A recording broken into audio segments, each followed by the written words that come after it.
I want to talk about family traditions. Do you have a grandma, or maybe a mom, maybe a dad, and they have some sort of really amazing recipe, like something that might be in your family, and then when you have holiday dinners, you get together, and your grandma or your dad or your aunt, they make that special family recipe, and they add that little special something, and you know that it's like their special recipe, and they don't want to give it out. And if you're gonna get it, there's this whole thing you got to do before they'll give it to you. You ever been that way? You ever tried to go, hey, why don't you make a cookbook? You know, it's so good. Yours is special. You should make a cookbook. And then she's like, whatever she says. Does she say yes? Well, you know what? I might make a cookbook. It might be good for people to get my recipe. Or she's like, hell no. This is a family recipe. You have to be in the family to know how to make this, and you're not ready yet to even know how to make this. You think I'm going to make a cookbook with it? I don't know. I don't know what kind of family you have. Somebody asked me a while ago, at a time when I accepted and believed I had an unconventional understanding of family, they sent me a request. And I was like, well, you're requesting one thing, but I think what you're requesting is something else. So I sent them a recipe for ketchup. It's very simple, it's very easy to make ketchup. And, if you're in this sort of place where you're trying to figure out what to do, how to do it, and you've got certain things available, you might be able to do it yourself. I do it all the time.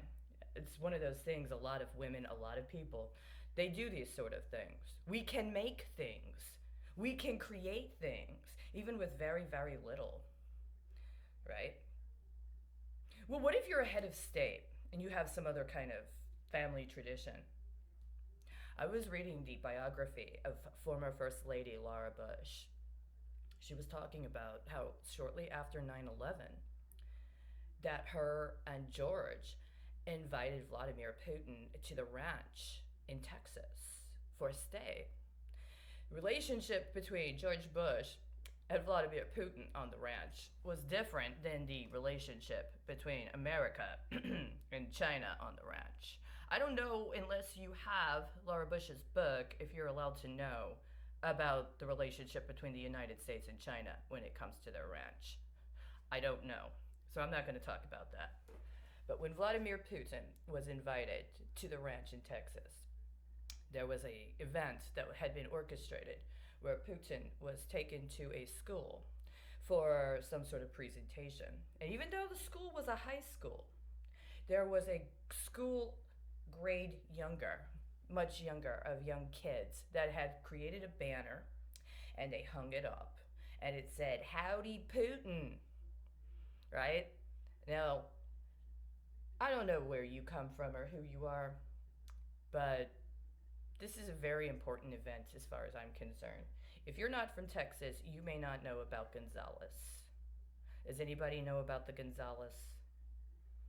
If you ask me in a context of global brinksmanship, I think the Gonzalez, in some cultural context, might be considerably more volatile than the Cuban Missile Crisis was. It involves weapons, and it involves who has ownership of the weapons. It involves somebody who originally had ownership of the weapons deploying it somewhere else, and whether or not that group of people was going to get to use them or keep them. Now, you're part of a culture that years and years and years ago was accused of challenging the entire way of being of who was considered to be your opposition during what they labeled the Cold War. Decades later, as head of state, you're invited on site to the home of the president of that country, and he takes you to a school where a bunch of school children are hanging a banner welcoming you, almost as if to say, this is our flag, come and get it. Except you're using little children. That's Gonzalez part one.